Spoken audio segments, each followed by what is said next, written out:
हस्तमैथुन क्या एक गलत प्रक्रिया है? दोस्तों, इसी विषय को लेकर ओ माई गॉड पार्ट 2 पूरी मूवी बनाई गई है, जिसमें सेक्स एजुकेशन पे फोकस किया गया है। दोस्तों, इस कहानी में मेन रोल में है पंकज त्रिपाठी और कैमियो रोल में है अक्षय कुमार और यामी गौतम। दोस्तों, इस मूवी की शुरुआत होती है पंकज त्रिपाठी जो कि उज्जैन के महाकालेश्वर मंदिर के प्रांगण में एक दुकान चला रहे होते हैं और उनकी जो संबंध होती है वहाँ के मुख्य पुजारी से अच्छी संबंध होती है और उन्हीं पुजारी के संबंध से ये अपने बेटे का एडमिशन एक बहुत बड़े स्कूल में कराते हैं जो इंटरनेशनल स्कूल होता है। इनके घर में इनका एक बेटा, एक बिटिया और इनकी पत्नी और ये यानी 4 लोगों की फैमिली होती है। सब कुछ अच्छा चल रहा होता है। लड़का कल्चरल इवेंट में परफॉर्म करने के लिए डांस का प्रैक्टिस कर रहा होता है, जिसका पार्टनर एक लड़की होती है।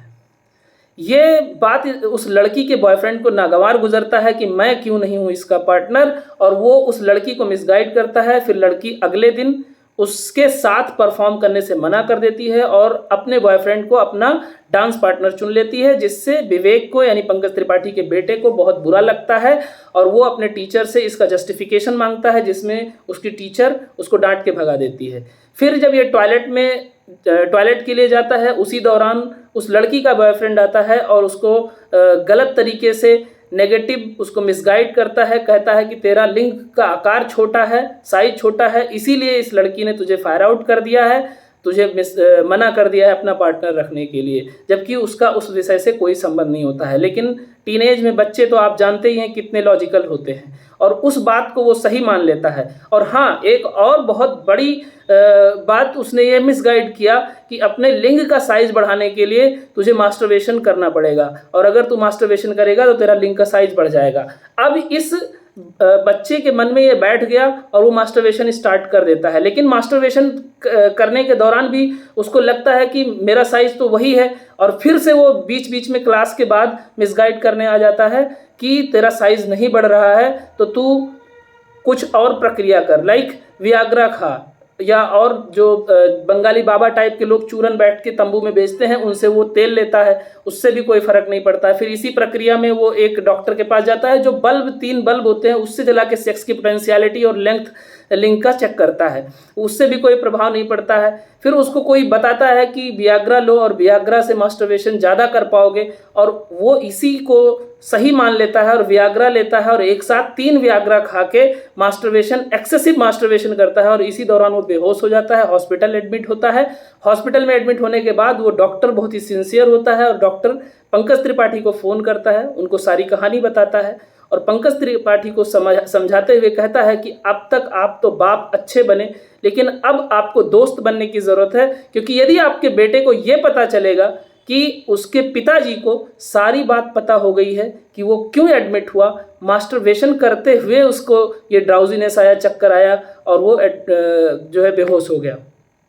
चूँकि पंकज त्रिपाठी ये सारी बातों को बहुत अच्छे से समझते हैं, उस टाइम अपनी फैमिली को वो ये बताते हैं कि उसका पित्त में कुछ दिक्कत आ गई थी, चक्कर आ गया, और ये सब समझा के घर जाते हैं। लेकिन यही सारी प्रक्रिया जब वो मास्टरबेशन स्कूल में भी करता था, उसके दोस्तों ने, उस लड़की के बॉयफ्रेंड ने, क्लासमेट ने वीडियो बना लिया और उसको सोशल मीडिया पे वायरल कर दिया। और जब सोशल मीडिया पे वीडियो वायरल हुआ तो आप जानते हैं घर के आस पड़ोस वाले, इसके बहन के दोस्त लोग, पंकज त्रिपाठी के जो उस महंत जो इनकी अच्छी जिनसे पटती थी, जिनके थ्रू स्कूल में गया था बच्चा, वो सब इसको टॉर्चर करने लग गए, पूरी फैमिली को टॉर्चर करने लग गए। और यहाँ तक कि यही सारी वीडियोस को दिखा के इसको स्कूल बुलाया जाता है और फायर आउट कर दिया जाता है, यानी स्कूल में दाखिला लेने से मना, दाखिला क्या है, उसको स्कूल से बाहर कर दिया जाता है। और इस बात को लेके उस बच्चे में, विवेक में बहुत ज़्यादा चिंता हो जाती है, वो सीवियर डिप्रेशन में चला जाता है और अपने आप को डिफेंड करने के लिए जब उसके पास कोई रास्ता नहीं बचता है तो वो चाकू लेके मारने के लिए निकल जाता है उस अपने क्लासमेट को। फिर उसमें भी उसको पकड़ा जाता है और फाइनली जो पुलिस स्टेशन आते हैं, पुलिस स्टेशन भी पंकज त्रिपाठी उसको थप्पड़ मार देता है अपने बच्चे को और माफ़ी मांगने के लिए बोलता है। इन सारी प्रक्रिया के बाद बीच में कैमियो रोल में अक्षय कुमार जरूर आते हैं और उसमें ये समझाने का प्रयास करते हैं कि क्या गलत है क्या सही है, लेकिन उसमें कुछ क्लियर नहीं बोलते हैं, बहुत ही फिलोसॉफिकल बोलते हैं। लेकिन जब वो बच्चा इतना ज़्यादा परेशान हो जाता है, परिवार परेशान हो जाता है, तो उस दशा में ये लोग अपने किसी रिश्तेदार के यहाँ निकलने के लिए स्टेशन आते हैं और इस स्टेशन पे लड़का जब बहुत परेशान होता है तो अपने जान को देने के लिए यानी आत्महत्या करने के लिए ट्रेन के आगे आ जाता है। अक्षय कुमार फिर से इन्फॉर्म करते हैं, लेकिन इनके पहुंचने से पहले ही अक्षय कुमार चूंकि भगवान भोले शंकर के दूत के रूप में आए हुए होते हैं तो वो बचा लेते हैं। और फिर पंकज त्रिपाठी उनका बहुत ही ज़्यादा जो है आदर सम्मान करते हुए, धन्यवाद करते हुए उनको ये चीज़ बताते हैं अक्षय कुमार फिर से, यानी जो दूत हैं भगवान भोले शंकर के, कि आप इस सिचुएशन से डर के भाग क्यों रहे हैं। आपका बेटा कोई गलत नहीं है, आपको जस्टिफाई करना है कि जो भी ये मास्टरबेशन है, हस्तमैथुन है, एक नैसर्गिक, एक नेचुरल प्रोसेस है और इसको जस्टिफाई करने के लिए आपको सबसे लड़ना होगा, आपको भागना नहीं है। वापस पंकज त्रिपाठी कानूनी प्रक्रिया के लिए वो क्या करते हैं कि एक पीआईएल दायर करते हैं और कोर्ट में कहते हैं कि हमको जो स्कूल है वो माफ़ीनामा दे, प्लस जितने फॉल्स प्रैक्टिसेस कर रहे थे सेक्स की ड्यूरेशन बढ़ाने के लिए या लेंथ बढ़ाने के लिए लिंक का, चाहे वो जो जापानी तेल बेच रहा था या जो बल्ब जला के उसकी पोटेंशियल चक्कर के दवाई दे रहा था या जो वियाग्रा दे रहा था, तो इन सब पे उन्होंने कहा कि ये लोग स्कूल वाले 151 रुपये भगवान भोलेनाथ के नाम पे एक सांकेतिक कह सकते हो जुर्माना दें जो उनको चढ़ावा चढ़ेगा, और बाकी जो डॉक्टर्स हैं वो माफ़ी मांगे और 51 रुपये दें जो कि हमारे बेटे के जो मानसिक प्रताड़ना हुई है वो भी ठीक हो जाए जिससे, और उसको एक्सेप्टेंस मिल जाए सोसाइटी में और स्कूल वापस उसी क्लास में उसका एडमिशन ले, उसी बैच में। लेकिन स्कूल वाले अपने ईगो पे ले लेते हैं, डॉक्टर्स अपने ईगो पे ले लेते हैं और वो भी अपना वकील खड़ा कर देते हैं और अपने पक्ष में यामी गौतम जो कि एक बहुत ही बड़ी लॉयर के रूप में उसमें प्रस्तुत होती हैं।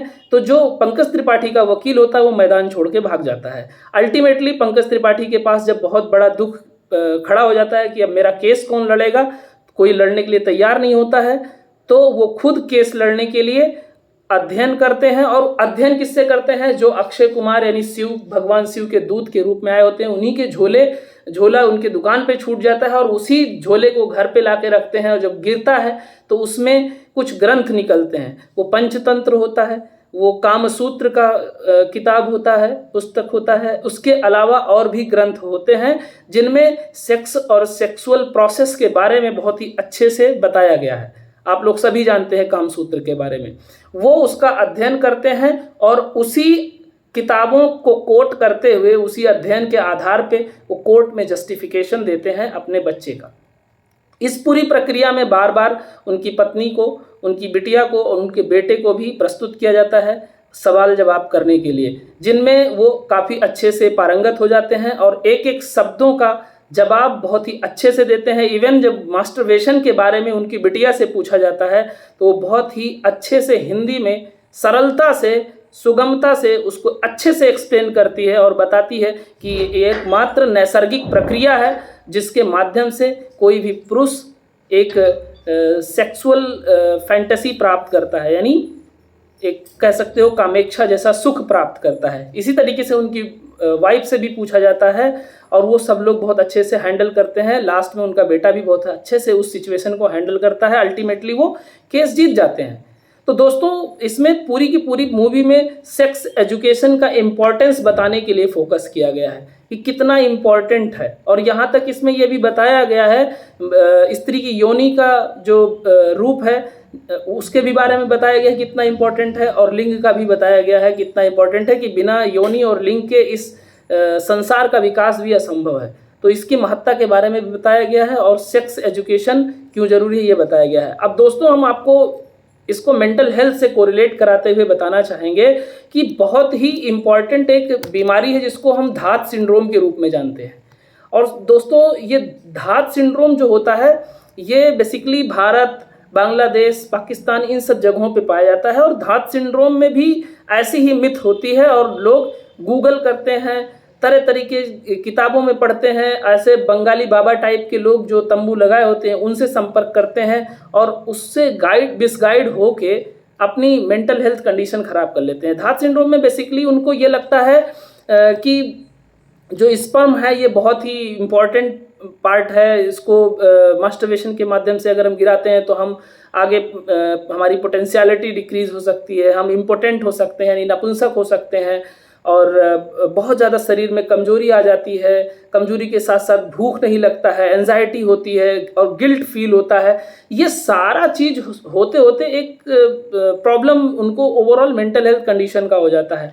और एक बहुत ही मशहूर साइकियाट्रिस्ट थे डॉक्टर एन विज, उन्होंने धात सिंड्रोम को जो है जस्टिफाई किया था और बताया था कि ये एक कह सकते हो साइकोलॉजिकल डिस्ट्रेस क्रिएट करता है, साइकोलॉजिकल प्रॉब्लम है, इसका कोई ऑर्गेनिक कॉज नहीं है। और मास्टरबेशन एक हेल्दी प्रैक्टिस है बट एक लिमिट में, तो उसको जो है इतना ज़्यादा सीरियसली नहीं लेना चाहिए। तो इसमें भी हम लोग बेसिकली क्या करते हैं, काउंसलिंग करते हैं, साइकोथेरेपी करते हैं और कुछ मेडिसिन भी देने की ज़रूरत पड़ती है ऐसे पेशेंट में अगर एक्सेसिव लेवल पे डिप्रेशन या एंजाइटी है इस चीज़ को लेके। तो दोस्तों गूगल पे आपको गलत इन्फॉर्मेशन मिलता है और मिसगाइड होके आप इस तरीके के मकड़ जाल में फंस जाते हैं। तो ऐसी समस्या आए तो ज़रूर साइकियाट्रिस्ट के पास जाएं। इसके अलावा प्रीमेच्योर एजुकेशन, इरेक्टाइल डिसफंक्शन और performance anxiety, length of penis, duration of sex, ये सब को लेके इतना ज़्यादा गलत इन्फॉर्मेशन आपको यूट्यूब पे मिलेगा। लोग अपनी दवाएं बेचने के लिए, आयुर्वेदिक दवाएं हैं, होम्योपैथिक दवाएं हैं या और भी पैथी की, इवन एलोपैथी की भी दवाएं बेचने के लिए, अलग अलग प्रोडक्ट बेचने के लिए इतनी गलत कंटेंट पड़ी है कि आप मिसगाइड हो जाओगे और वो अपने ऊपर उसको जो है जस्टिफाई करने लग जाओगे। ड्यूरेशन ऑफ सेक्स की बात करें तो एवरेज ड्यूरेशन 1 से 1.5 मिनट और अगर उसमें फोर प्ले ऐड करें तो 5 से 15 मिनट, 20 मिनट, अलग अलग सबका कॉन्सेप्ट है। उसके अलावा लेंथ ऑफ पेनिस की बात करें तो ये भी एक आइडियल साइज है। हर यहाँ पे सब कुछ बताना इम्पॉसिबल है क्योंकि बहुत ही बड़ा हो जाएगा वीडियो। तो दोस्तों चाहे वो इरेक्टाइल डिसफंक्शन का हो, चाहे वो प्रीमेच्योर एजुकेशन का हो, जरूर आए। और सबसे इंपॉर्टेंट होता है परफॉर्मेंस एंजाइटी। आप इतनी ज़्यादा फैंटेसी में रहते हैं, इमेजिनेशन में रहते हैं कि पार्टनर के साथ हम कैसे समय व्यतीत करेंगे, कैसे हम उसके साथ कडलिंग करेंगे, कैसे प्यार करेंगे, और इसी उधेड़ बुन में जब आप वाकई में उसके साथ होते हैं तो आप सेक्सुअल इंटरकोर्स बेटर परफॉर्म नहीं कर पाते हैं और यही सब आपकी जो मेंटल हेल्थ कंडीशन है वो ख़राब होती चली जाती है। एक्सेसिव एंजाइटी होती है, एक्सेसिव आप उसके बारे में सोचते हैं, डिप्रेशन के फेज़ में आ जाते हैं और इसी को बोलते हैं साइकोसेक्सुअल डिसफंक्शन या साइकोसेक्सुअल प्रॉब्लम, जो कि कोई ऑर्गेनिक कॉज नहीं है, आपके शारीरिक कोई भी समस्या नहीं है, सिर्फ मानसिक समस्या है जिसकी वजह से आपके सेक्सुअल परफॉर्मेंस में प्रॉब्लम आती है। तो दोस्तों इतना सब बताने के पीछे, चूंकि मैं एक मेंटल हेल्थ प्रोफेशनल हूँ और हमारे पास ऐसे केसेस आते हैं, वो मास्टरबेशन से रिलेटेड भी आते हैं, धात सिंड्रोम से भी रिलेटेड आते हैं। तो आप लोग बिल्कुल भी ऐसा अपने दिमाग पे लोड मत लीजिए कि ये कोई गलत विषय है, बहुत ही इम्पॉर्टेंट है। आपके हेल्दी लाइफ को मेंटेन करने के लिए ये सारी चीज़ें ज़रूरी हैं। तो इसको आप गंभीरता से लें और ऐसा किसी में प्रॉब्लम है तो किसी भी मेंटल हेल्थ प्रोफेशनल से, साइकियाट्रिस्ट से, साइकोलॉजिस्ट से या साइकियाट्रिक सोशल वर्कर से आप संपर्क कर सकते हैं। और अल्टीमेटली मैं फिर से आप सभी से एक बात कहना चाहूँगा कि इतनी सारी चीज़ें बताने के पीछे हमारा सिर्फ और सिर्फ यही राय है कि आपको मैं जागरूक करने के लिए बता रहा हूँ। मैं आपको उपचार की प्रक्रिया और उपचार कहाँ मिलेगा ये बताने का प्रयास कर रहा हूँ। मैं कोई उपचार नहीं कर रहा हूँ। और दूसरा, इसमें कोई भी किसी की भी धार्मिक भावनाएं आहत करने का कोई हमारा उद्देश्य नहीं है और कोई इसमें ऐसा हमने कंटेंट भी प्रयोग नहीं किया। लेकिन फिर भी अगर आपको कुछ बुरा लगता है तो उसके लिए माफ़ी चाहता हूँ। आपको ये वीडियो कैसा लगा ज़रूर बताएं। Thank you.